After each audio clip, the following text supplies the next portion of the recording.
Hay una pregunta que quiero contestar antes de entrar a nuestro estudio de esta noche, y esta me la acabaron de entregar hace unos minutos. La pregunta es: ¿el Espíritu Santo es una persona? Esa es una de las preguntas. ¿O es una simple energía? Luego hay otra pregunta de seguimiento.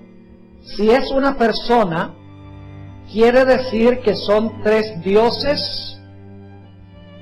¿Cómo así? ¿Quiere decir que somos politeístas? Explíqueme para salir de duda, por favor. ¿Ok? Vamos a tratar de explicar esto lo mejor que podamos. El Espíritu Santo sí es una persona. El Hijo es una persona. Y el Padre también es una persona. Son tres personas, un solo Dios. Ahora, algunas personas dicen: ¿cómo es posible que 1 más 1 más 1 sea igual a 1? Esa es una matemática rara. Bueno, la matemática de Dios es un poco rara a veces. Les voy a explicar lo mejor que puedo el concepto de la Trinidad. No es que nosotros creemos que hay tres dioses, sino que creemos que hay tres personas que componen un solo Dios. Y tal vez la mejor forma de ilustrarlo sería usando algunos modelos bíblicos que nos ayudan a entender este concepto. Vamos a Génesis, rápidamente. Génesis, el capítulo 2, Génesis el capítulo 2 y el versículo 24. Génesis 2 y el versículo 24.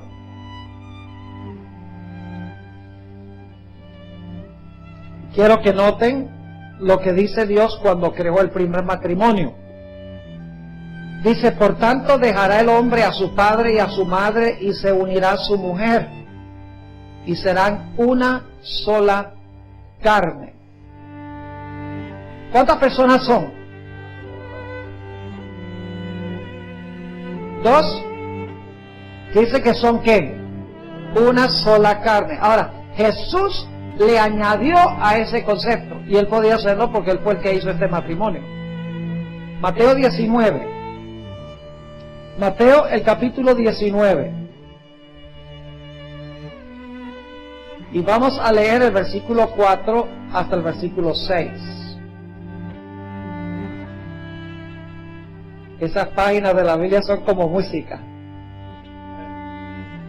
Hay dos ruidos que les gustan a los pastores en la iglesia. Uno, escuchar las páginas de la Biblia. Y dos, un amén, aunque sea de vez en cuando. Y si quieren decir aleluya, lo pueden hacer también. No está prohibido. Porque los ángeles viven diciendo aleluya. Y pueden decir gloria a Dios también. Ok. Noten el versículo 4.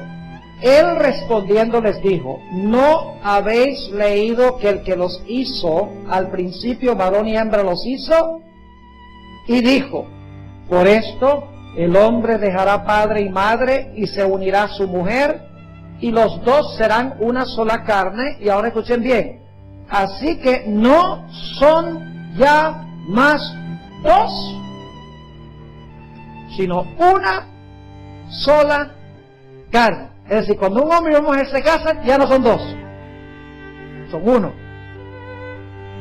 Ahora, yo veo aquí al hermano Gotsis con Marta, yo veo dos. Pero Jesús dijo que son ¿qué? Uno. ¿En qué sentido son uno? No son uno numéricamente, sino que son uno en sentido de unidad, armonía. Por eso digo que la mejor forma de expresar la doctrina de la Trinidad es con otra palabra. La doctrina de la triunidad es mejor. La doctrina de la triunidad. Son tres personas perfectamente unidas.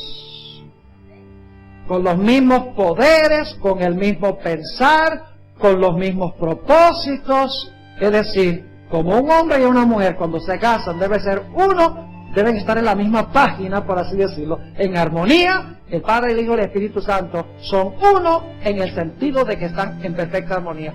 En el mundo pagano, los dioses estaban siempre en guerra uno con el otro. Los politeístas que creían en muchos dioses, el concepto que tenían eran que los dioses, los diversos dioses de la naturaleza, vivían peleando uno con el otro. El concepto bíblico es diferente. El Padre, el Hijo y el Espíritu Santo no andan peleando uno con el otro, están en perfecta armonía uno con el otro. También se podría expresar de esta forma. Jesús oró en Juan 17 que Él quería que sus discípulos fueran ¿qué? Uno. Pero eran 11. ¿Es posible que 11 sea igual 1? En la matemática de Dios sí. 11 igual 1. Y los constructores de la Torre de Babel también eran 1.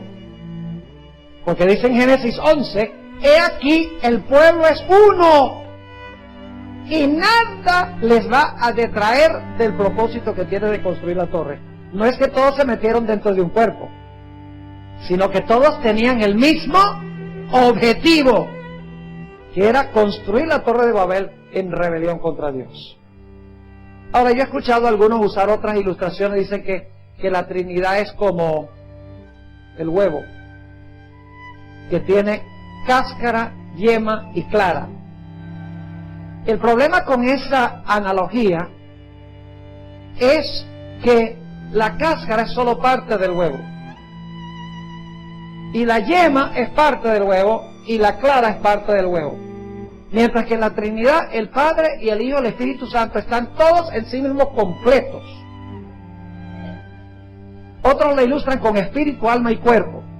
Pero el problema es que el espíritu es solo parte, el cuerpo es solo parte, y el alma es solo parte.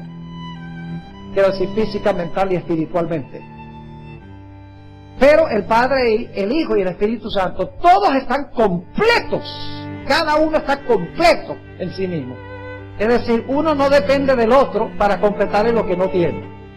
Así que es mejor usar estas analogías bíblicas del matrimonio de los 11 apóstoles, que Jesús quería que fueran uno, los constructores de la Torre de Babel, que dice que los constructores eran uno. Es decir, son 3 personas perfectamente unidas. ¿Está claro? No es complicado. En realidad no es tan complicado como la gente cree. Ok, vamos a comenzar. Qué bueno ver que la iglesia está casi llena. Y yo creo que por ahí deben venir otros en camino. Pero vamos a empezar con una palabra de oración. Y entonces entramos a nuestro estudio. Padre Celestial, te damos gracias, Señor, una vez más, por el privilegio que nos concedes de venir a tu casa para estudiar tu palabra. Pedimos, Padre, al estudiar esta magnífica profecía de Apocalipsis, el capítulo 13 y el versículo 11, que tu Espíritu Santo nos ayude a ver que estamos viviendo en el último remanente del tiempo, que falta muy poco para cerrarse la puerta de la gracia y para la venida de Jesús. Ayúdanos, Señor, a prepararnos para el cierre de la gracia y para la venida del Señor. Sabemos que para pasar por el tiempo de angustia vamos a necesitar una fe inquebrantable. Ayúdanos, Señor, a desarrollar esa fe. Te damos gracias, Padre, porque podemos acudir a ti en estos momentos con la certeza de tu bendición. Porque te pedimos estas cosas en el precioso nombre de tu Hijo, Cristo Jesús. Amén. Para comenzar nuestro estudio esta noche, quisiera repasar una profecía que repasé también el sábado por la tarde, porque va a colocar el marco histórico para lo que vamos a estudiar en el tema de esta noche. Me refiero a la profecía de Daniel, el capítulo 7. Y no voy a leer los versículos porque yo creo que la mayoría de los que estamos aquí conocemos esta profecía y sabemos qué representan los diversos símbolos. Así que solamente voy a repasar, porque quiero llegar especialmente a Apocalipsis el capítulo 13. Vamos a repasar, ustedes ayúdenme. En Daniel 7 tenemos un león. ¿Qué representa el león? ¿No ves? Débil otra vez. Como que no comieron, ¿ah? Probemos de nuevo. ¿El león representa qué? Babilonia, muy bien. Luego después de el león tenemos un oso. ¿Qué representa el oso? Medo-Persia, ¿ok? Luego tenemos un leopardo. ¿Qué representa el leopardo? Grecia. Teddy es griego, pero de Grecia moderna, no de Grecia antigua. Y luego entonces tenemos la cuarta bestia, que es una bestia espantosa y terrible. Y esa bestia, que es un dragón, representa ¿qué cosa? Roma. Muy bien, el imperio romano. Y luego le salen en la cabeza de ese dragón, después que gobierna por un tiempo el dragón solo, le salen 10 cuernos. ¿Y qué representan los 10 cuernos? Representan los 10 reinos en que se dividió el imperio romano cuando las tribus bárbaras vinieron del norte y se parcelaron lo que antes había sido el imperio romano. Y luego, entre los 10, se levanta un cuerno pequeño. Y ese cuerno pequeño tiene ojos, y tiene una boca que habla blasfemias, y persigue a los santos, y piensa que puede cambiar los tiempos y la ley, y gobierna ¿por cuánto tiempo? Por tiempo, tiempos y la mitad de un tiempo. Tiempo, tiempos y la mitad de un tiempo. ¿Cuántos tiempos son esos? Son 3 y medio. Y como vimos, el año bíblico tiene ¿cuántos días? 360. ¿Y el mes bíblico cuántos días tiene? 30. Entonces lo que hacemos es multiplicar 3,5 por 360 y el resultado son 1260 días, pero días son años. Días son años, son 1260 años. ¿Qué representa el cuerno pequeño? Ya estudiamos esto. El cuerno pequeño representa a otra Roma. ¿Cuál Roma? Roma papal. Es decir, la iglesia romana. Como iglesia, no estamos hablando de los individuos dentro de la iglesia, estamos hablando del sistema. ¿Ok? No estoy diciendo que toda la gente que ha pertenecido a la iglesia romana es mala. Mucha gente es buena. Pero la Biblia contempla el sistema. Está hablando del sistema. Es decir, de la organización en sí. Dentro de la organización hay mucha gente sincera. Y luego, para repasar, nos dimos cuenta que este cuerno pequeño iba a gobernar 1260 años, y cuando terminaron los 1260 años iba a perder su poder.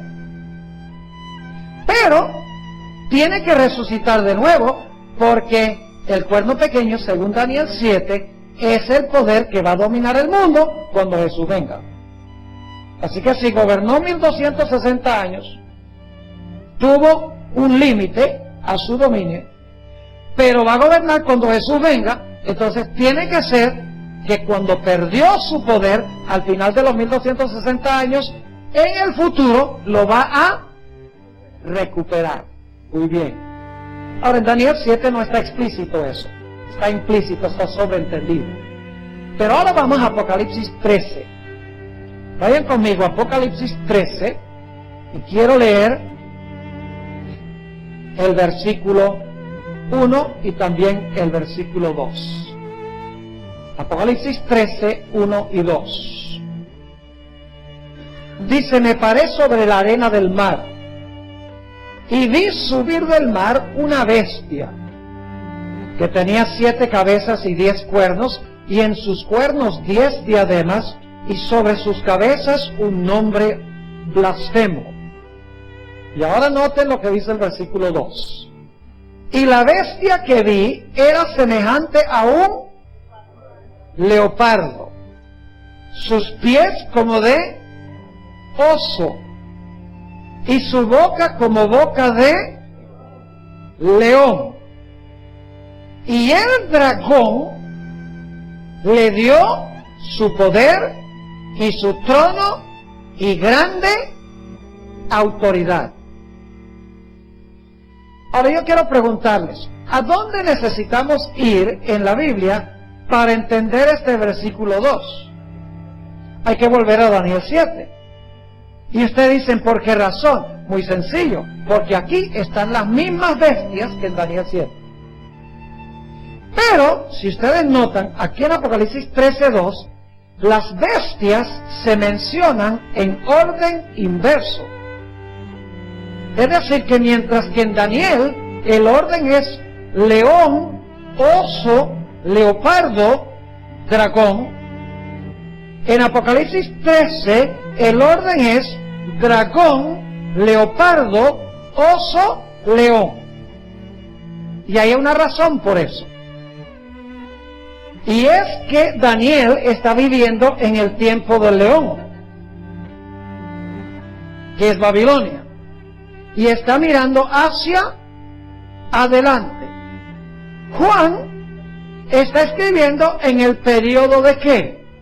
Del Imperio Romano, del dragón, y está mirando hacia atrás. Es decir, Daniel está mirando hacia adelante y ve las bestias en un orden, mientras que Juan está mirando hacia atrás y ve esas mismas bestias en orden inverso, porque él está viviendo en el tiempo del dominio del dragón.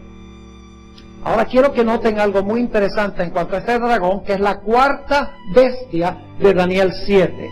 Noten otra vez la última parte del versículo 2 de Apocalipsis 13.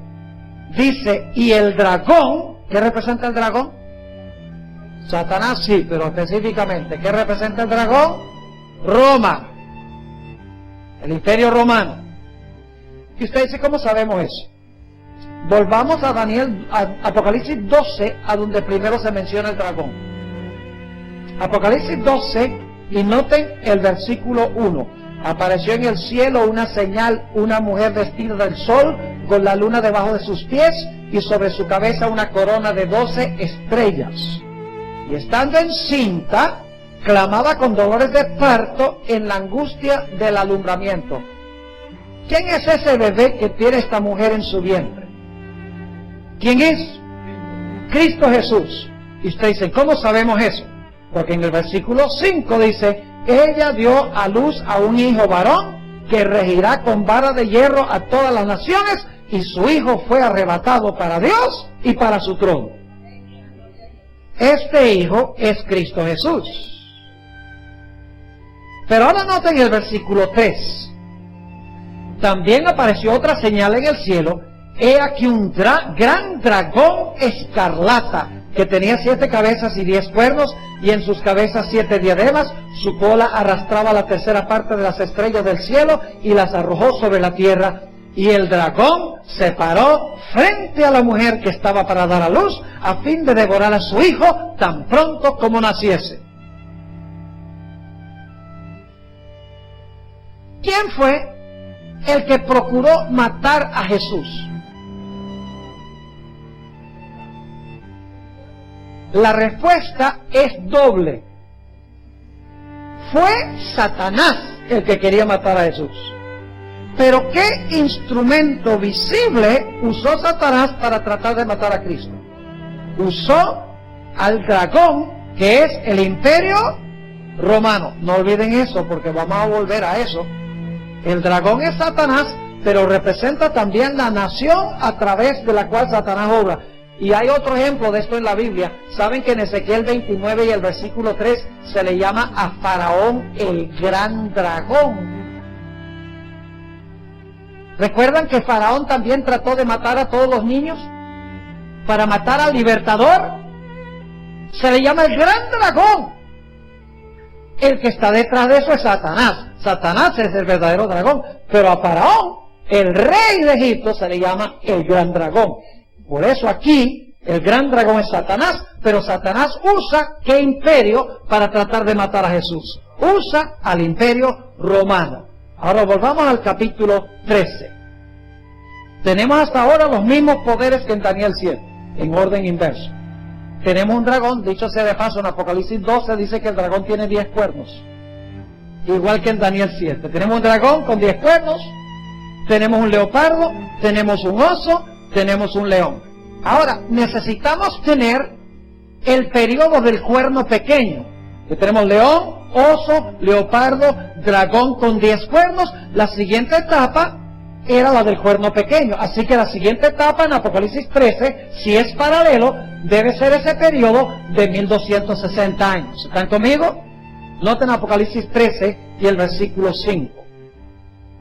Hablando de esta bestia que recibió su trono, su poder y su autoridad del dragón, dice, también se le dio boca que hablaba grandes cosas y blasfemias, y se le dio autoridad para actuar 42 meses. Y ustedes dicen, pero eso no son 1260 años, ahí dice 42 meses. Bueno, lo único que tienen que hacer es multiplicar 42 por 30. 42 meses, cada mes tiene 30 días, 42 por 30, ¿cuánto da? 1260 días, y los días son años. Yo pregunto entonces, ¿Apocalipsis 13 está siguiendo la misma secuencia de Daniel 7? ¿Cómo no? Tenemos un león, un oso, un leopardo, un dragón. El dragón tiene 10 cuernos y el dragón le da su autoridad, su trono y su potestad a la bestia, y la bestia gobierna 42 meses o tiempo, si la mitad de un tiempo, o 1260 años. Ahora quiero que noten el versículo 3 de Apocalipsis 13. Apocalipsis 13 y el versículo 3. Y vi, está hablando de esta bestia que gobernó 42 meses. Y vi una de sus cabezas como herida de muerte. ¿Qué recibió la bestia? Una herida mortal. ¿Cuándo creen ustedes que recibió la herida mortal?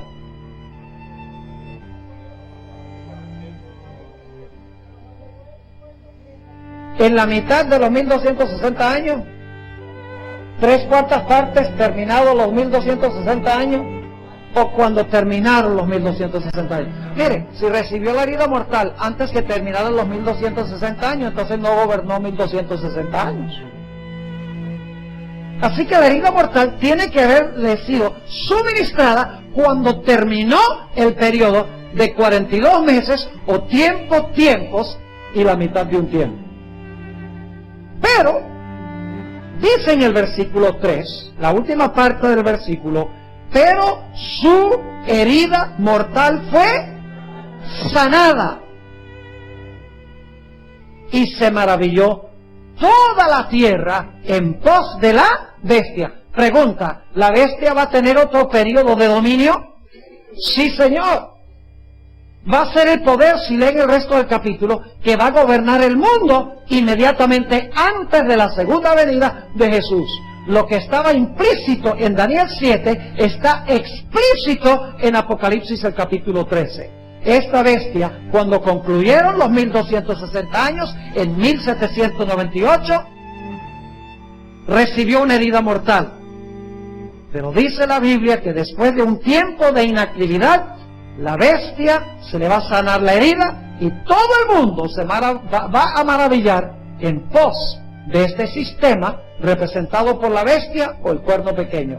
Es decir, el papado que perdió su poder, vamos a ver, en 1798, lo va a recuperar y va a tener dominio mundial como tuvo durante la Edad Media. Ahora necesitamos hacernos la pregunta. Recibió una herida mortal, pero ¿con qué se le dio la herida mortal a esta bestia? ¿Con qué arma se le dio la herida mortal a esta bestia? Después de los 1260 años. Vamos a Apocalipsis 13 y el versículo 10. Apocalipsis 13 y el versículo 10. Dice aquí, hablando de esta bestia, si alguno lleva en cautividad, ¿esta bestia llevaba cautiva a la gente? Sí. ¿Qué iba a pasar? Va en cautividad. 1798 el Papa Pío VI fue llevado cautivo, prisionero. Fue a varios lugares prisionero. Terminó finalmente en Francia, donde murió en 1799 preso. Y durante ese tiempo el papado no tenía papa en Roma. Pero lo que quiero enfocar especialmente en la segunda mitad del versículo 10. Dice, si alguno mata a espada debe ser muerto. Aquí está la paciencia y la fe de los santos. Yo pregunto, ¿qué era lo que usaba esta bestia para matar a la gente? Usaba la espada. Y por lo tanto la espada que este poder usaba para matar es la misma espada que iba a ¿qué? Que lo iba a matar a él. Y usted dice, no, pero ahí no dice que la espada la llevaba la bestia, ni que era la bestia la que iba a ser muerto por la espada. Ahí dice sencillamente, si alguno mata a espada, es necesario que a espada sea muerto. Ahí no dice que fue la bestia. Noten el versículo 14. Y engaña a los moradores de la tierra. Esto está hablando de la segunda bestia, vamos a ir a eso en unos momentos. Y engaña a los moradores de la tierra con las señales que se le ha permitido hacer en presencia de la bestia, mandando a los moradores de la tierra que le hagan imagen a la bestia que tiene la herida de espada y vivió. ¿Quién recibió la herida de espada? La bestia. ¿Y la bestia usaba qué? La espada para matar. Ahora la misma espada se levantó para darle la herida mortal. Ahora yo pregunto, ¿qué representa la espada? Esa es la respuesta que siempre me da la gente. Y es verdad.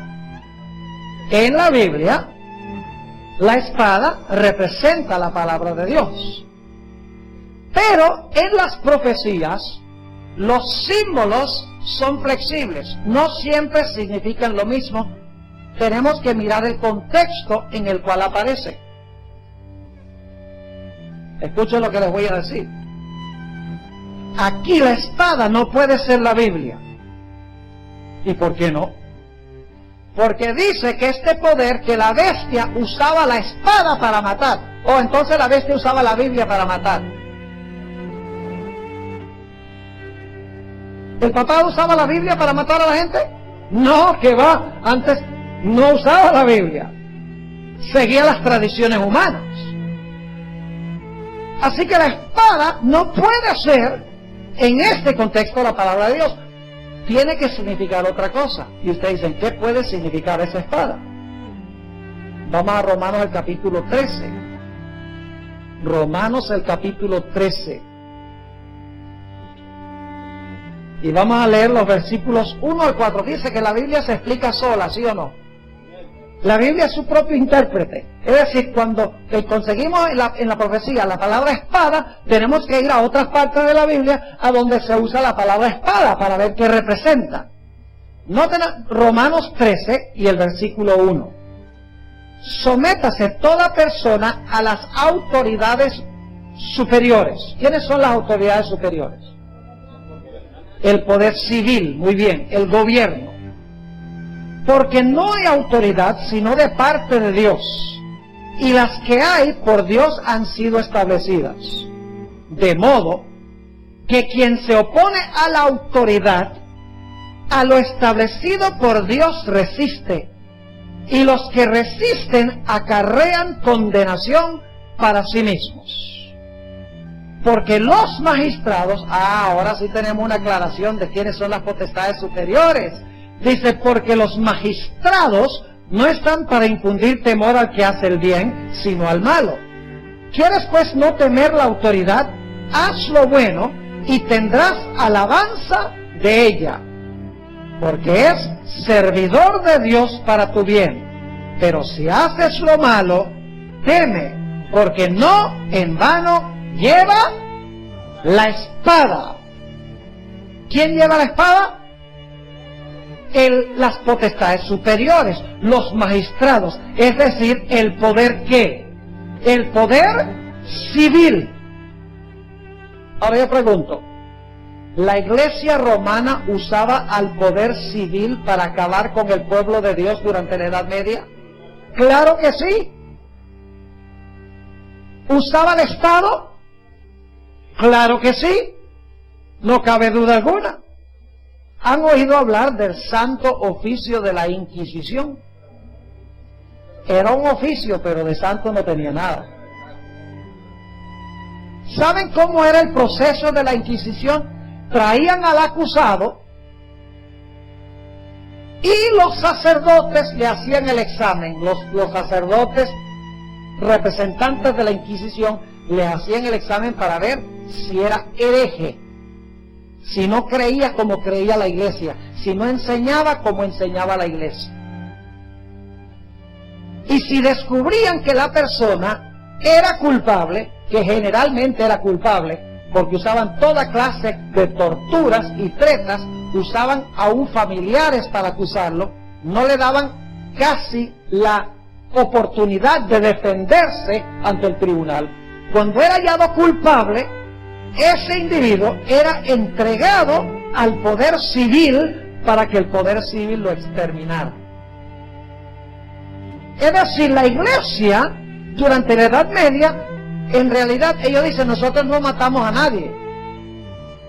Pero lo que hicieron fue entregar a los que no estaban de acuerdo con la iglesia, con las enseñanzas de la iglesia, entregaban a esa persona al poder civil para que el poder civil lo aniquilara.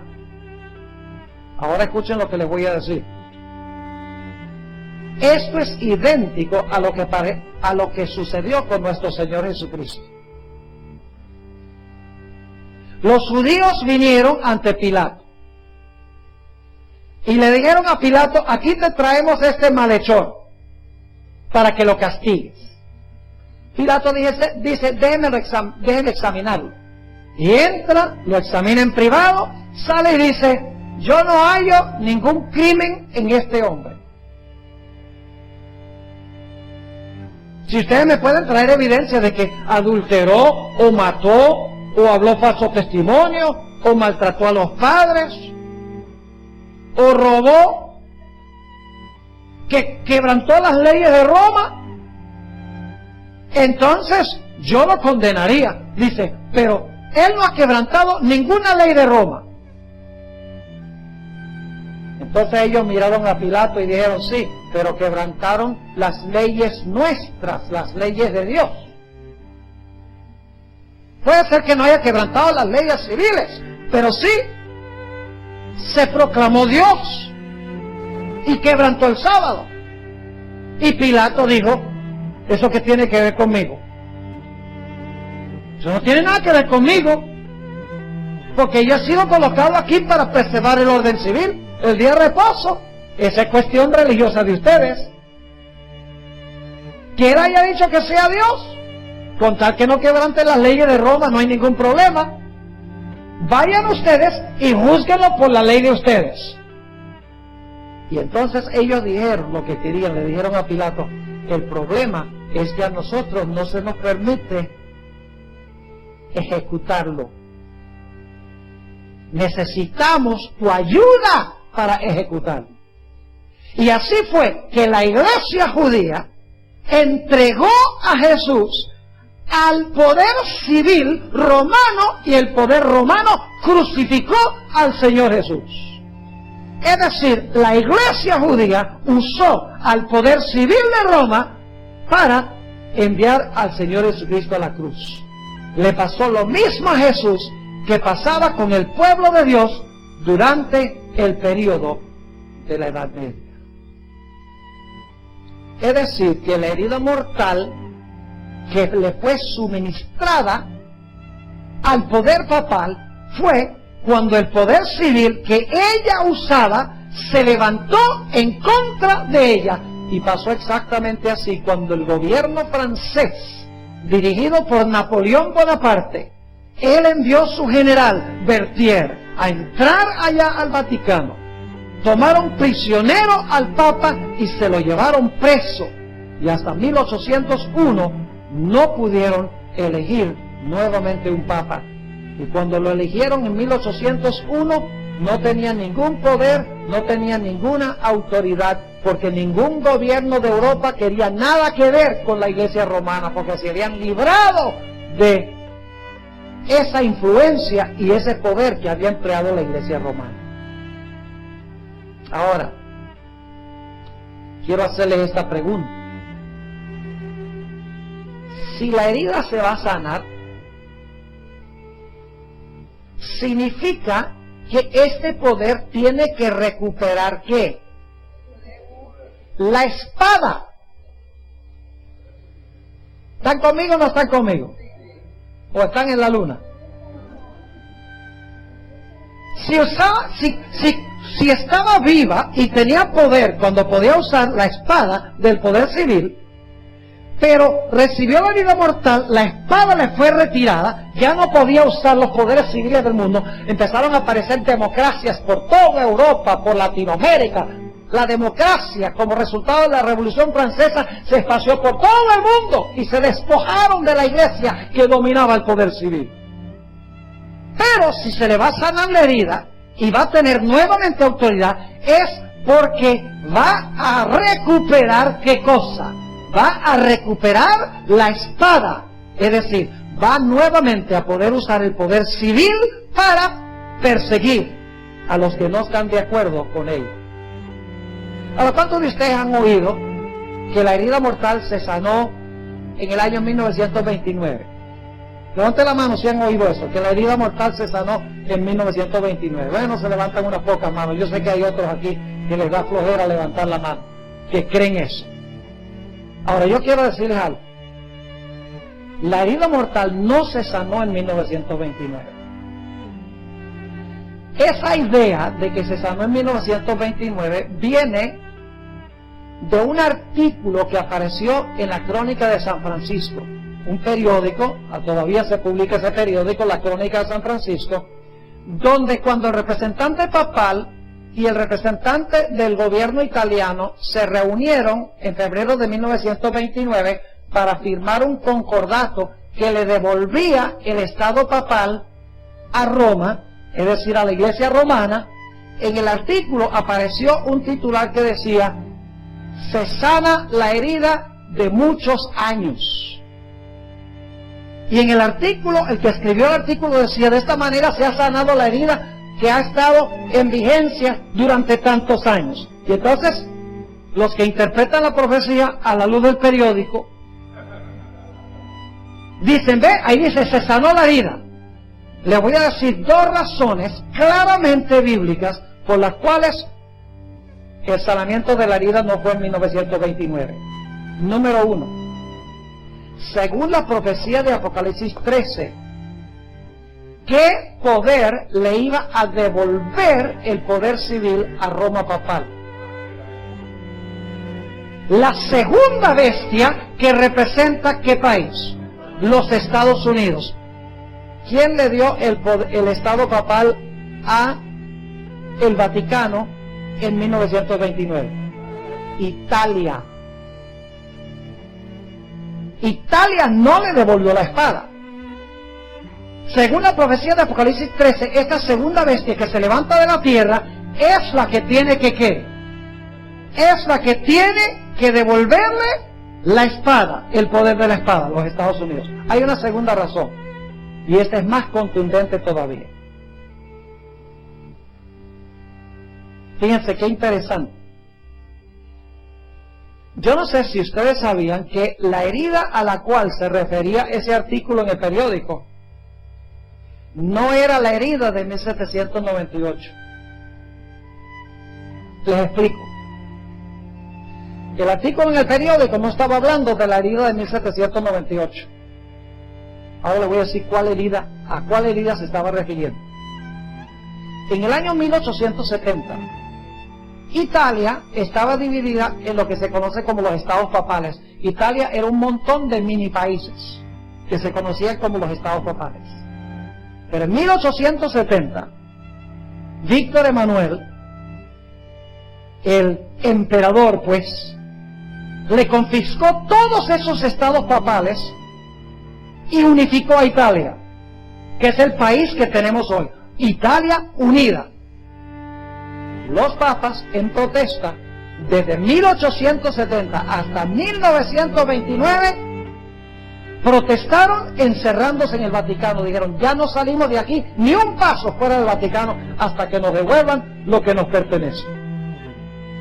Esa es la herida a la cual se refería el artículo del periódico. La herida de 1870, no la herida de 1798. Así que tenemos que mirar con cuidado la historia. No podemos tomar lo que dice el periódico y decir, bueno, dice que en 1929 en el periódico se sanó la herida mortal. No, porque en primer lugar fue Italia, no los Estados Unidos, y en segundo lugar, ese artículo en el periódico no estaba hablando de la herida de 1798, estaba hablando de la herida de 1870, cuando le fueron confiscados los estados papales a la Iglesia romana. Es decir, que la herida mortal todavía no se ha sanado. Se va a sanar cuando los Estados Unidos, vamos a ver, ayude a Roma a recuperar su poder, a recuperar el poder civil. Ahora vamos a Apocalipsis 13 y vamos a estudiar algunas cosas interesantes en cuanto al sanamiento de esta herida. Apocalipsis 13 y el versículo 11. El versículo 10 habla de 1798. La herida mortal. El que lleva en cautividad va en cautividad. El que mata a espada es necesario que muera la espada. Y luego dice en el versículo 11, después, tiene que ser después de 1798. Después vi otra bestia que subía de la tierra y tenía 2 cuernos semejantes a los de un cordero, pero hablaba como dragón. Escuchen bien. No dice que tenía 2 cuernos como de cordero, y los cuernos se quebraron y luego hablaba como dragón. Dice que mientras tiene los 2 cuernos de cordero, al mismo tiempo que habla como dragón. ¿Ve qué contradicción? Tiene 2 cuernos de cordero, como de cordero, pero en vez de portarse como un cordero, se porta como un dragón. Es decir, contradice su profesión. Ahora, ¿qué representan estos 2 cuernos? Vamos a preguntarnos. ¿Qué representan cuernos en la Biblia? En las profecías. Cuernos representan reinos. ¿De acuerdo? Cuernos representan reinos. Vamos a anotar Daniel el capítulo 8. Daniel 8. Y quiero leer el versículo 3 y luego vamos a saltar hasta el versículo 20. Daniel 8 y el versículo 3. Dice, alcé los ojos y miré, y he aquí un carnero es un cordero macho, que estaba delante del río, y tenía ¿qué? El carnero tenía 2 cuernos, y aunque los cuernos eran altos, uno era más alto que el otro, y el más alto creció después. Así que este carnero tiene 2 cuernos. Un solo carnero, 2 cuernos. Ahora, ¿qué representa esta bestia con 2 cuernos? Daniel 8 y el versículo 20. En cuanto al carnero que viste, que tenía 2 cuernos, estos son los reyes de Media y de Persia. 2 reinos. Los medos eran un reino, ¿Los persas eran un reino? Sí, pero estaban unidos en una sola nación. Una nación compuesta de dos reinos. Quiere decir que esta bestia de Apocalipsis, el capítulo 13, como es una sola bestia, pero tiene dos cuernos, tiene que ser una nación que se compone de dos reinos. Y yo sé que generalmente hemos dicho como adventistas que los dos cuernos representan dos principios. Y sí, eso no está completamente incorrecto, pero tenemos que ser más precisos.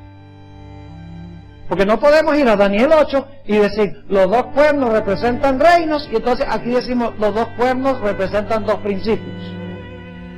Y la gente va a decir, ¿por qué en la cabeza de un animal son reinos y en la cabeza del otro animal son principios? Tenemos que ser consistentes en nuestra interpretación. Así que la bestia de Apocalipsis 13 debe ser una nación que se levanta después de 1798. Y esa nación tiene dos ¿qué? Tiene dos cuernos que representan dos reinos. Ah, pero un momentico. Los dos cuernos son cuernos ¿de qué? De cordero. ¿Y qué representa el cordero?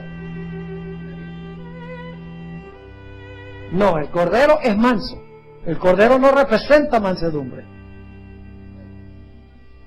El cordero, he aquí el cordero de Dios que quita el pecado del mundo. ¿Qué representaba el cordero? A Cristo Jesús. La palabra cordero aparece en el libro de Apocalipsis 29 veces. Y todas las veces se refiere a Cristo Jesús. Es decir, que aquí tenemos una bestia, que es una nación compuesta de dos ¿qué? Dos cuernos que son dos reinos, una nación que reconoce dos reinos, y los dos reinos son reinos semejantes a los de un cordero, y el cordero representa ¿a quién? A Jesús. Ahora, la pregunta clave es, ¿qué dos reinos reconoció el Señor Jesucristo? Te dicen, bueno, si esta bestia representa a los Estados Unidos no son dos reinos. ¿Están seguros? Vamos a anotar un poquito más cuidadosamente este asunto. Vayan conmigo a Juan 18. Juan 18. Y el versículo 36, 18:36. Aquí está hablando Jesús. Y recuerden que los cuernos como de cordero, representan a Jesús, porque Jesús es el cordero. Ahora, ¿qué dos reinos reconoció Jesús? Noten. Juan 18:36. Respondió Jesús: mi reino no es de este mundo. ¿Cuántos reinos reconoció Jesús? A uno solo. ¿Qué leímos en Romanos 13? ¿Quién colocó a los gobernantes en esta tierra? ¿Lo leímos en Romanos 13, 1 al 4? Que el que se opone a la autoridad civil se opone a la ordenación de Dios. Entonces, ¿quién puso el reino aquí? ¿Fue quién?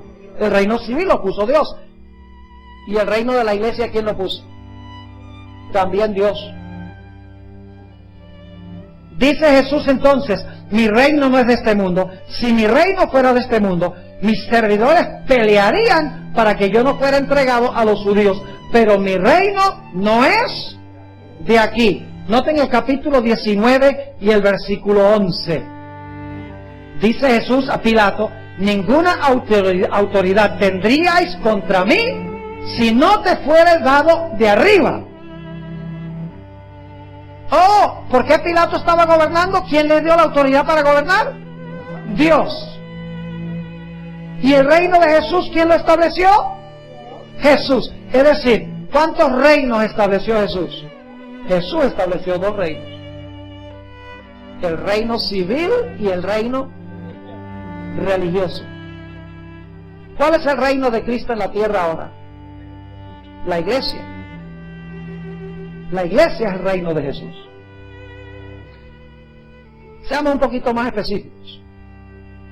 Ustedes conocen cuando vinieron los herodianos a Jesús y le dijeron, ¿es lícito pagarle tributo a César, sí o no? Ahora Jesús sabía que si contestaba sí, que se iba a echar a los judíos encima, porque ellos odiaban a los romanos y no querían pagar impuestos.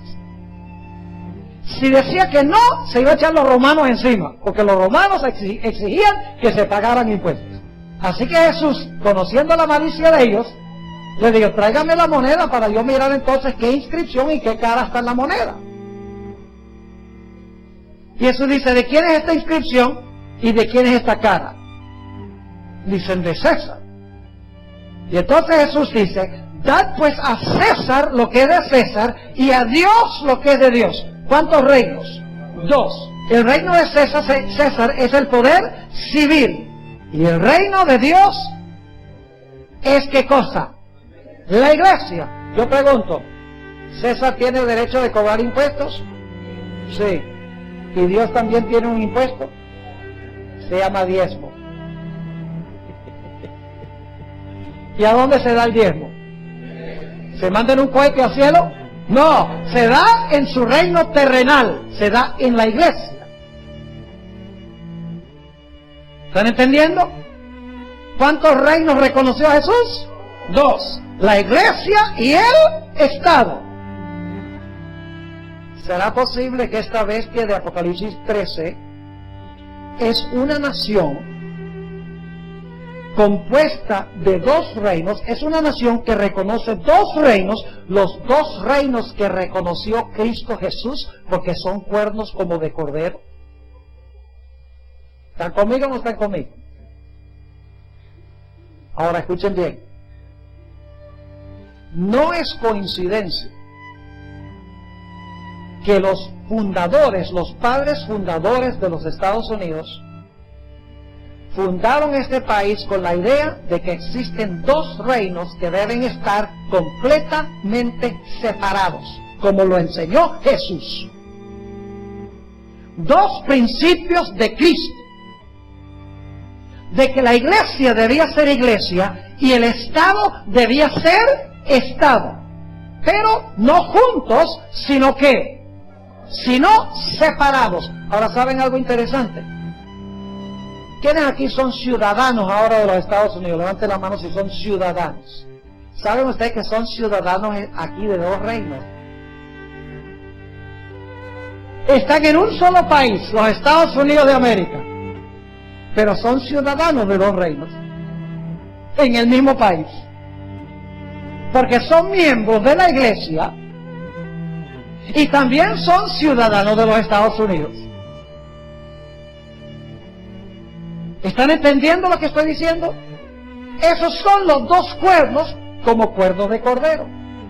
Son 2 reinos que reconoció Jesús, separados el uno del otro, lo que no se hacía en la Edad Media, porque en la Edad Media los 2 se unieron y se vincularon, y vino como resultado ¿qué cosa? Persecución. Pero los fundadores de los Estados Unidos dijeron, aquí vamos a probar un experimento que nunca se ha probado antes en la historia del planeta Tierra. Vamos a separar radicalmente esos 2 reinos. Todavía va a haber 2 reinos. Vamos a reconocer 2 reinos, pero van a estar completamente separados el uno del otro. ¿Y saben por qué ellos decidieron hacer eso? Porque ellos conocían 3 cosas. En primer lugar, ellos conocían la historia de la Edad Media. ¿Saben algo? Washington, Jefferson, Franklin, Madison, los padres constitucionales de los Estados Unidos. ¿Saben que no se me había ocurrido esto sino hasta recientemente? Todos esos vivieron la Declaración de Independencia, la Constitución y el Bill of Rights o el Acta de Derechos. Todo se ratificó antes que terminaran los 1260 años. Porque la Declaración de Independencia fue en 1776. La Constitución en 1787 Y el Bill of Rights, que son las primeras 10 enmiendas a la Constitución, se ratificó en 1791. La herida mortal fue en 1798. Es decir, estos hombres estaban viviendo hacia el final del periodo papal. Y por lo tanto conocían la historia de la Edad Media. Conocían, por ejemplo, la historia de Juan Hus. Ese hombre que por predicar que la salvación es a través de la fe en Cristo Jesús, y contradijo varias enseñanzas de la iglesia de la Edad Media, yo he estado donde lo llevaron.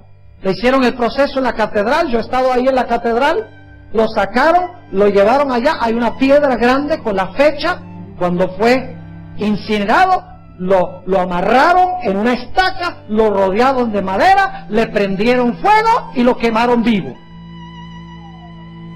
Porque sus conceptos y enseñanzas no estaban en armonía con la iglesia. Ellos sabían que cuando la iglesia usaba el poder civil, el resultado era la persecución. Dijeron, vamos a probar un experimento donde separamos estos dos poderes para que uno no pueda usar al otro. ¿Saben qué más conocían ellos? Conocían la historia de la época de la colonia en los Estados Unidos. ¿Sabe que la historia de los Estados Unidos se divide en dos grandes etapas? La etapa colonial y la etapa constitucional. La etapa colonial comienza alrededor del año 1620, cuando llegan los peregrinos a los Estados Unidos, huyendo de la persecución en Europa, que eran puritanos, eran de la iglesia de Inglaterra, y estaban siendo perseguidos allá porque querían purificar a la iglesia de Inglaterra, que también había unido la iglesia con el Estado. Así que se vinieron acá, a los Estados Unidos, buscando libertad de conciencia para adorar a Dios de acuerdo a como les dictaba su conciencia. Pero lo interesante es que cuando llegaron acá, se volvieron perseguidores de todos los que no estaban de acuerdo con ellos. En la época de la colonia, escuchen bien, ¿saben lo que hacían con los cuáqueros? Si los cuáqueros vivían en la colonia de Massachusetts, porque tenían ideas diferentes que la mayoría de los cristianos, le decían, váyanse, no nos importa dónde se vayan, pero no pueden vivir aquí. Si no se iban, le cortaban una oreja. Y algunos querían tanto quedarse que se quedaban aún sin la oreja. Y si los descubrían, les cortaban la otra oreja. Y se conoce el caso de varios cuáqueros que fueron ejecutados porque tenían ideas diferentes que los colonos que habían venido aquí de Europa. Si usted no devolvía el diezmo, mejor dicho, el diezmo no se daba en la iglesia, el diezmo se le pagaba al gobierno y el gobierno pagaba a los pastores.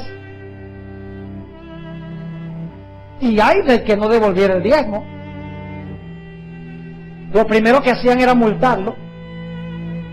Si seguía insistiendo en no pagar los diezmos, lo azotaban hasta que le salía sangre de la espalda. Si seguía insistiendo, lo encarcelaban y le confiscaban sus bienes.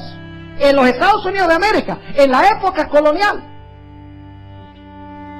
Además de eso, usted tenía que ir a la iglesia el domingo, porque ellos creían que el domingo era el día de reposo. Si no iba, multa primero, fuete segundo, cárcel tercero, y en Virginia había una ley de que cualquiera que fuera rebelde y no quería guardar el domingo, fuera ejecutado. En los Estados Unidos. La mayoría de los inmigrantes que vienen a los Estados Unidos desconocen esta historia. De que aquí, en la época de la colonia, era como en Europa durante la Edad Media, porque los ministros le decían al poder civil, oye, este no está de acuerdo con nuestra iglesia, no vienen a la iglesia, no devuelven diezmos, ¿y cómo vamos nosotros a subsistir? Pues tienen que cargarse de él. Lo mismo que en la Edad Media. Dicho sea de paso, usted no podía ser un magistrado, usted no podía ocupar un puesto en el gobierno, al menos que se declarara cristiano. Si usted era judío, o era cuáquero, o era ateo, o de cualquier otra persuasión, usted no podía ocupar una posición en el gobierno. Los padres constitucionales de los Estados Unidos conocían esta historia, conocían la historia de Roger Williams, que llegó en 1629. Es el primer hombre en la historia del mundo, fuera de Jesús en la Biblia, que conoció en verdad lo que significa la libertad de conciencia. Empezó a enseñar sus ideas de separar la iglesia del Estado, de que cada hombre puede adorar a Dios como le mande su conciencia sin la interferencia del gobierno. Se echó encima a los colonos en Massachusetts. Y en 1535 le dijeron, o te vas, o no respondemos por lo que te pueda pasar. Y lo desterraron. Y le tocó en el mes de enero, 3 semanas, huir. Dice que fue un invierno crudo. Le tocó dormir dentro de un árbol hueco. Le tocó dormir donde podía conseguir casi 3 semanas sin comer. Si no hubiera sido por los indios, se hubiera muerto. Porque los indios amaban a Roger Williams. Porque él decía, si vamos a tener las tierras de los indios, se las vamos a comprar. No las vamos a matar y a confiscarle las tierras. Porque él creía también en los derechos civiles, además de los derechos religiosos. Así que, además de eso, él aprendió los idiomas de los nativos americanos, inclusive compartió con ellos el mensaje en su propio idioma. Se volvió políglota, pero se echó encima a sus enemigos, huyó en ese invierno crudo y fue a parar a Rhode Island. Y fundó la ciudad que se llama Providence. Ahora saben de dónde se origina ese nombre, Providencia. Porque él creyó que había llegado allí providencialmente. Y enseguida mandó a decir, yo he establecido aquí una colonia, cualquiera puede venir acá, con tal que cumpla 2 condiciones. 1, que trabaje duro. Y 2, que obedezca las leyes civiles de acá. No me interesa cuál sea su persuasión religiosa. Puede ser cuáquero, puede ser judío, puede ser ateo, puede ser bautista, puede ser de cualquier persuasión religiosa. Con tal que esté dispuesto de trabajar y de obedecer las leyes civiles, aquí están bienvenidos. Y Rhode Island llegó a ser una de las grandes colonias, una de las colonias prósperas de los Estados Unidos como resultado de esta idea. ¿Saben que a Thomas Jefferson se le atribuye esa metáfora de la pared de separación entre iglesia y Estado? Pero en realidad Jefferson se la robó a Roger Williams. Roger Williams, más de 150 años antes, habló de la pared de separación entre la iglesia y el Estado. ¿Saben qué más conocían los padres fundadores? Además de conocer lo que pasaba cuando se unió la iglesia y el Estado en Europa, cuando se unió la iglesia y el Estado en la colonia, ellos también conocían su Biblia. En la Biblia notaron que cada vez que la iglesia usaba el poder civil, cada vez que el Estado imponía observancias religiosas, el resultado era persecución. Por ejemplo, ellos conocían la historia de Daniel 3, donde Nabucodonosor mandó a todos a adorar la estatua o la imagen que él había levantado bajo pena de muerte. Del poder civil, poniendo una observancia religiosa, diciéndole a todos que adoren, y si no, te matamos. Ellos conocían la historia de Daniel, el capítulo 6, donde Daniel fue echado al foso de los leones porque él quería orar a su Dios. Dijeron, el gobierno no puede dar una ley de que uno no puede adorar a su Dios, porque ese es un asunto con Dios que no tiene que ver con el gobierno. Y el resultado de la ley civil que dio Medo-Persia fue persecución en contra de Daniel. Así que los padres constitucionales de los Estados Unidos conocían los resultados de unir la iglesia con el Estado. Y por lo tanto dijeron, en este país, en este gran experimento que estamos empezando, no va a ser como ha sido en el pasado. Y redactaron la primera enmienda a la Constitución de los Estados Unidos. Hoy en día, cuando la gente quiere hablar libremente, ¿qué dice? It's my first amendment right.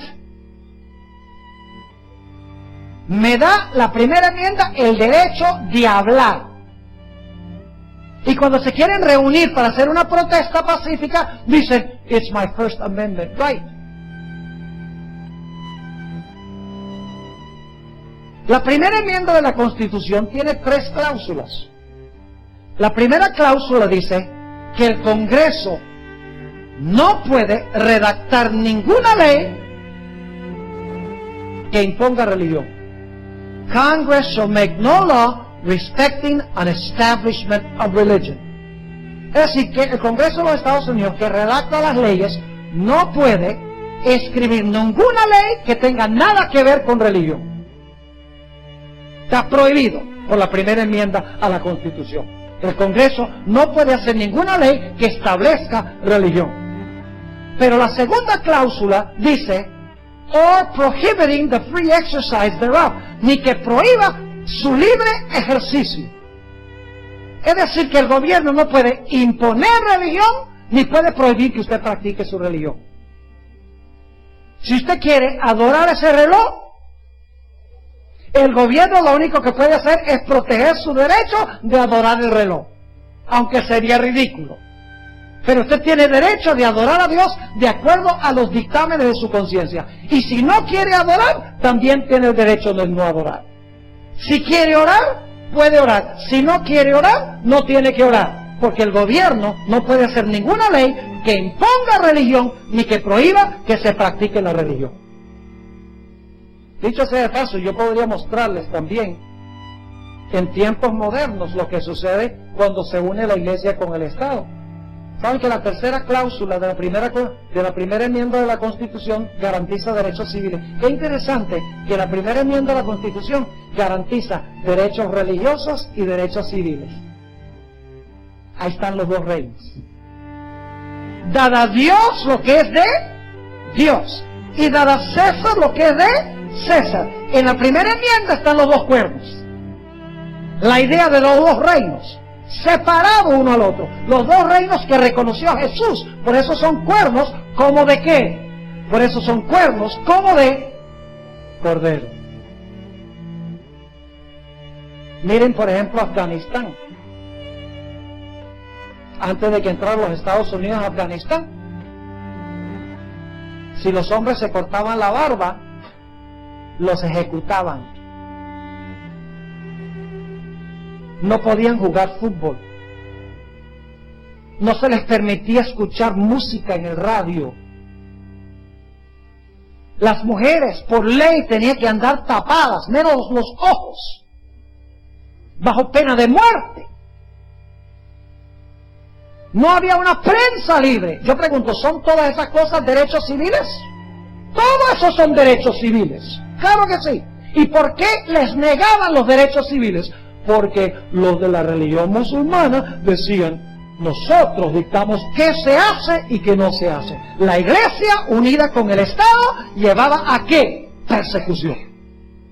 Y esa es la póliza de la Iglesia romana, mis apreciados hermanos y hermanas. La historia de la Iglesia romana ha sido unir la Iglesia con el Estado. Y por esa razón es que el libro de Apocalipsis habla de esto como la inmundicia de su fornicación. Por eso dice que está llena de la sangre de los santos y los mártires de Jesús. Porque cuando usa el Estado, el resultado inmediato es persecución. Ahora escuchen bien. Aquí dice, en Apocalipsis 13:11, no dice que los 2 cuernos se van a quebrar. Y luego habla como dragón. Dice que mientras tiene los 2 cuernos como de cordero, al mismo tiempo que habla como dragón. Yo pregunto, ¿será entonces que en los Estados Unidos se va a cambiar la Constitución? ¿O será que se va a ir en contra de la Constitución, mientras que al mismo tiempo se conserva la terminología de la Constitución? Se va a conservar la primera enmienda, pero en la práctica se va a negar la primera enmienda. Ahora, ¿qué representa el dragón?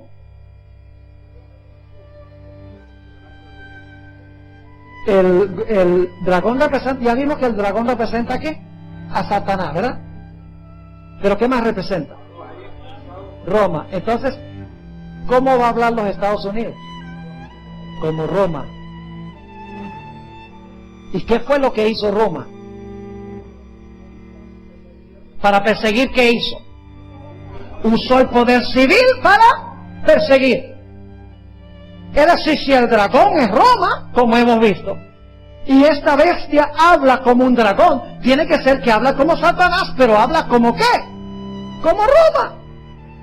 Porque el dragón representa el poder romano. Quiero leerles una cita que encontramos en el conflicto de los siglos. Se encuentra en el capítulo titulado Los Estados Unidos en la profecía. Es corta. No tengo la página, lamentablemente. Se me olvidó anotar la página, pero pueden conseguirlo. Está en el capítulo Los Estados Unidos en la profecía. Escuchen lo que dice Elena White en cuanto a estos dos cuerdos. Hemos estudiado pura Biblia hasta ahora. Ahora vamos a ver qué dice la viejita. A ver si está en armonía con la Biblia, ¿no? Dice ella: el republicanismo y el protestantismo llegaron a ser los principios fundamentales de la nación. ¿De cuál nación? De los Estados Unidos. Ahora, escuchen bien, cuando dice republicanismo, no está hablando del Partido Republicano. Está hablando de un estilo de gobierno que es república. Un estilo de gobierno republicano. Es decir, republicano significa un gobierno representativo. ¿Quién gobernaba en la Edad Media? Civilmente, ¿quién gobernaba? El rey. Si el rey decía, salta, la persona decía, cuán alto. Todo el poder civil fluía de arriba hacia abajo. El rey dictaba y la gente hacía. ¿Quién era el que dictaba qué se hacía en materia de religión? El Papa. Lo que la iglesia decía era, así vas a creer, así vas a enseñar, así vas a hacer. Y el pueblo tenía que ¿qué? Que obedecer en materia civil y en materia religiosa. Pero en los Estados Unidos se decidió establecer un gobierno del pueblo, para el pueblo y por el pueblo. Un gobierno a donde el poder fluía de abajo hacia arriba. El pueblo eligiendo sus representantes y así el pueblo gobierna a través de sus representantes. Es decir, se volcó. Ahora el poder estaba abajo hacia arriba en vez de arriba hacia abajo en materia civil. Y en la iglesia también. En la iglesia también se estableció un sistema de gobierno representativo. Yo les pregunto a ustedes, ¿quién elige a los dirigentes de esta iglesia? El presidente de la conferencia general dice, yo quiero a Leticia Hepburn, directora de diaconisa. Y yo quiero aquí. No. ¿Quién elige a los dirigentes de la iglesia? La iglesia. Ustedes eligen sus propios dirigentes a todos los niveles de la iglesia. Es decir, que en materia civil y materia de religión, ahora el poder fluye de abajo hacia arriba. Republicanismo significa un gobierno del pueblo, para el pueblo y por el pueblo. Y protestantismo significa también separación de iglesia y Estado, para que la gente pueda adorar a Dios de acuerdo a los dictámenes de su conciencia. En cortas cuentas, lo que significa es un Estado sin rey y una iglesia sin papa. Ahora escuchen. Aquí viene la parte triste. El republicanismo y el protestantismo llegaron a ser los principios fundamentales de la nación. Estos principios constituyen el secreto de su poder y prosperidad. El secreto del poder de los Estados Unidos no está en que tiene muchas armas, ni tiene mucho dinero, ni tiene mucho territorio, ni tiene gente muy más inteligente que en todos otros países. El secreto del poder y la prosperidad de los Estados Unidos se encuentra en estos dos principios. Y escuchen bien, Apocalipsis 13, 11 al 18 dice, y hemos empezado a ver esto, la erosión entre la iglesia, de la separación de la iglesia del Estado. No voy a tomar el tiempo para decir todo lo que está pasando en los Estados Unidos, pero ahora la gente recibe dinero del gobierno para mandar a sus hijos a las escuelas, las dorcas reciben dinero, bueno, no sé si las dorcas, pero las entidades caritativas reciben dinero para llevar adelante la obra caritativa de la iglesia. Es decir, que más y más se están uniendo la iglesia con el Estado. Y el resultado es ¿qué cosa? El resultado últimamente va a ser persecución.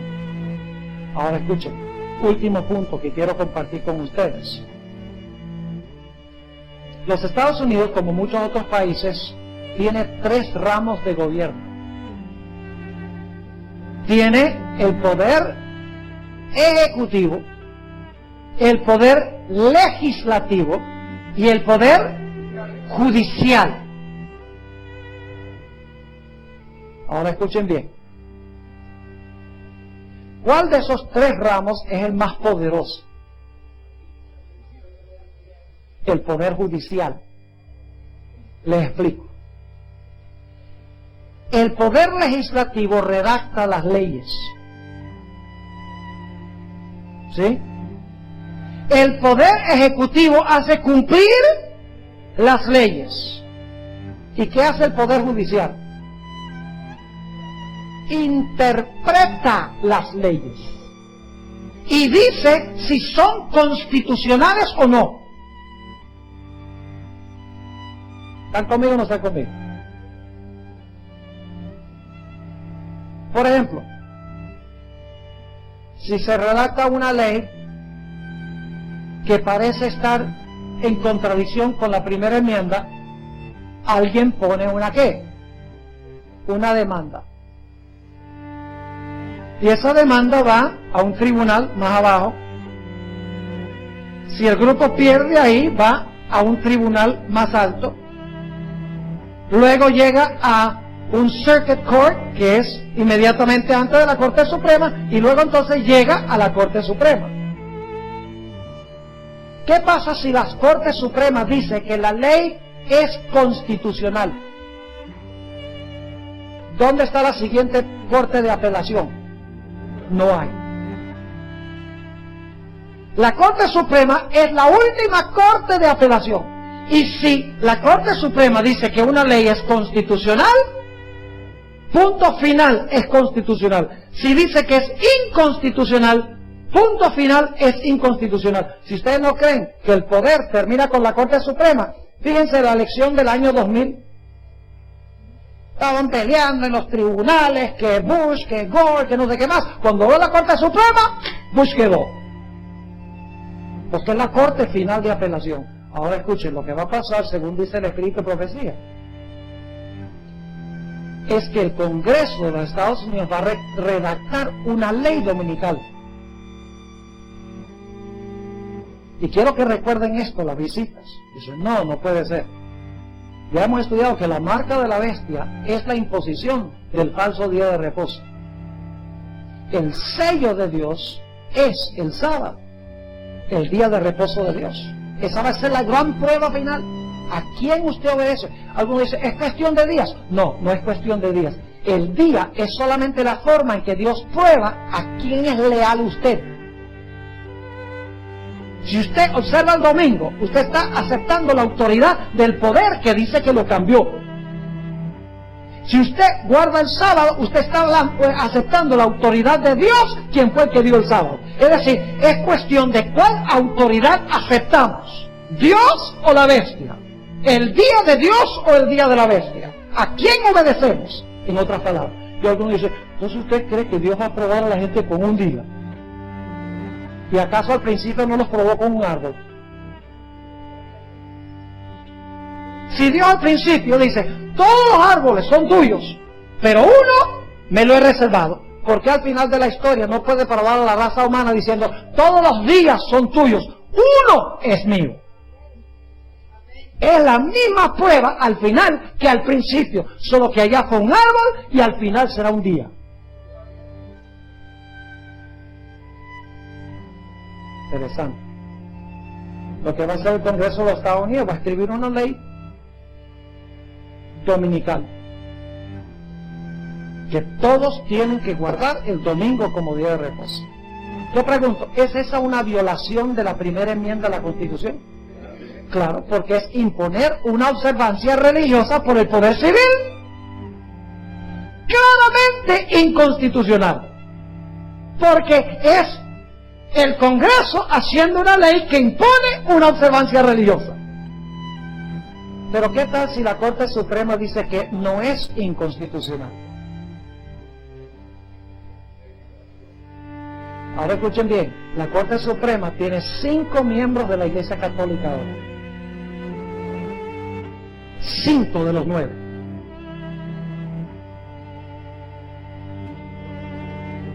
Seria la cosa. 4 de ellos son ultraconservadores. Reciben sus órdenes no de parte del gobierno de los Estados Unidos, sino que reciben sus órdenes de Roma. Porque esa es la póliza romana. Tienen que seguir lo que dice la Iglesia antes que lo que dice el Estado. ¿Y saben lo que finalmente va a pasar? No solamente el Congreso de los Estados Unidos va a imponer una ley de observar el domingo, sino que va a imponer una ley que prohíba la observancia del sábado. ¿Es esa una violación de la primera enmienda? Ahora fíjense, una ley de guardar el domingo y una ley en contra de guardar el sábado ilustran las 2 primeras cláusulas de la primera enmienda de la Constitución. Porque la primera enmienda dice que el gobierno no puede establecer religión ni puede prohibir que usted practique su religión. Hacer una ley dominical sería imponer religión, prohibir la observancia del sábado sería prohibir el libre ejercicio de la religión.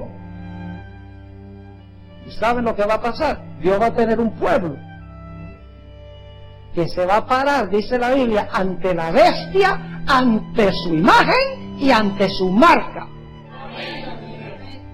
Un grupito como en los días de Daniel, los 3 jóvenes que le dijeron a Nabucodonosor, lo que tú estás pidiendo es ilegítimo, estás metiendo en asuntos de adoración y eso le pertenece solamente a Dios. Y el rey dice, y la sierva de Dios dice, explica la hermana Elena de Jehová, porque en visión ella vio la cara de Nabucodonosor. Dice que cuando dijo, ¿qué Dios os librará de mis manos? Dice que levantó la mano en desafío al cielo y dice que su rostro parecía el rostro de un demonio cuando dijo esas palabras. Y los 3 jóvenes dijeron, no vamos a adorar, no vamos a seguir tu ley, porque es una violación de nuestros principios. Y Nabucodonosor dice, los echo en el horno. Y ellos dicen, mire, Dios puede librarnos en el horno, pero si no nos libra, igual servimos a Dios. Y fueron echados y ustedes conocen qué pasó. Cuando el gobierno trató de establecer las observancias religiosas, la Biblia dice que el Señor Jesucristo mismo se metió al horno con los 3 jóvenes. Y dice, cuando Dios libra, libra bien. Porque dice la Biblia que lo único que se quemó fueron las sogas con que estaban atados. Y cuando salieron, ni un pelo de la cabeza se les había quemado, y dice que ni siquiera olían a humo.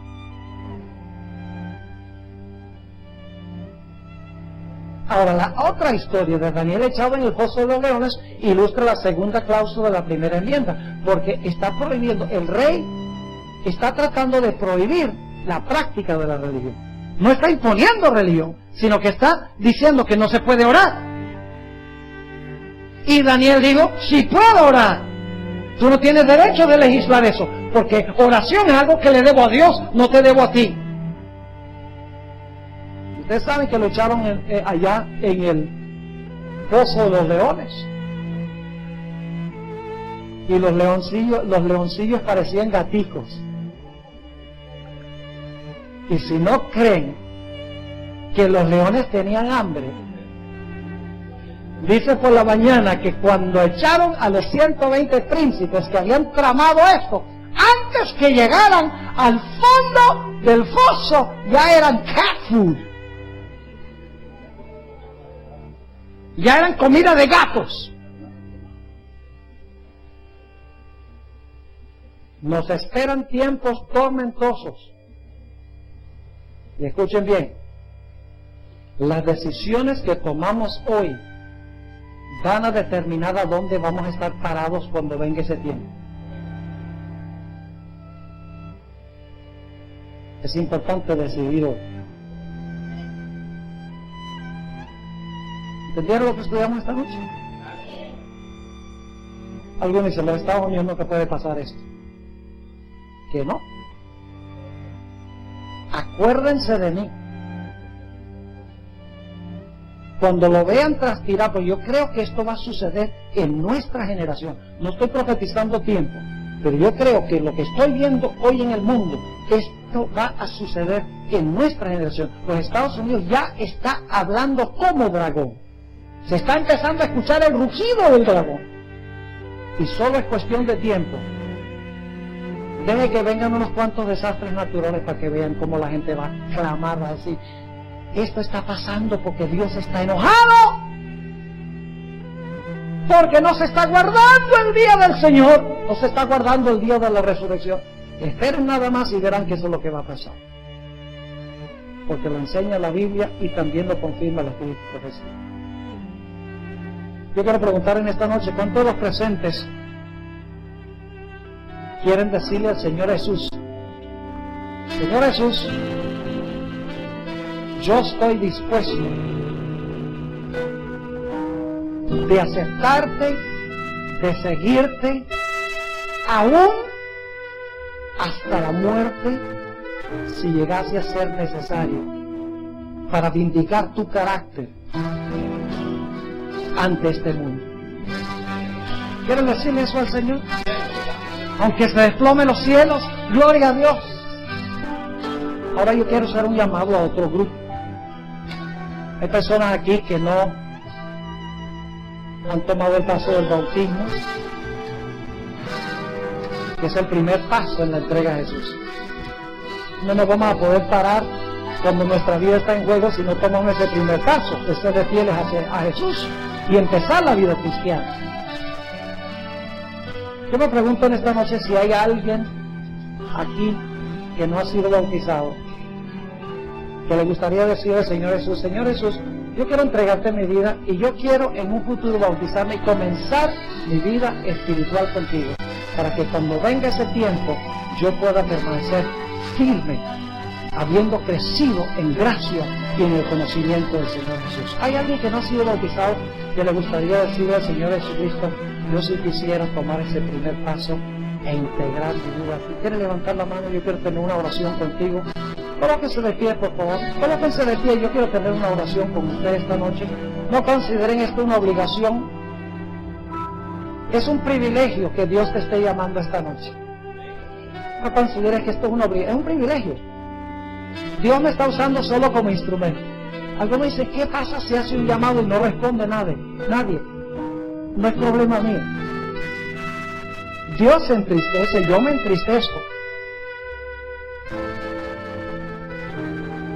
porque los corazones son duros. Pero últimamente la responsabilidad descansa con nosotros. ¿Hay alguien más? No, ya el tiempo se fue, pero me da miedo terminar el llamado sin darle la oportunidad a cualquier persona que esté aquí y quiera decir, yo en un futuro quiero entregarme a Jesús, quiero bautizarme, quiero comenzar. Es el nacimiento, nacemos en Jesús en el bautisterio, nacemos del agua y del Espíritu, dijo Jesús. ¿Qué te detiene? Gloria a Dios, ya había algo de allá. ¿Qué es lo que te está deteniendo esta noche? ¿Alguien más? No dejen pasar esta oportunidad. Nos vamos a la casa, nunca vas a escuchar la voz de Dios llamándote tan fuertemente como lo estás escuchando esta noche. No pienses, voy a esperar hasta otro tiempo, porque ese tiempo puede no llegar. La Biblia dice, hoy es el día de la salvación. Si hoy oyereis su voz,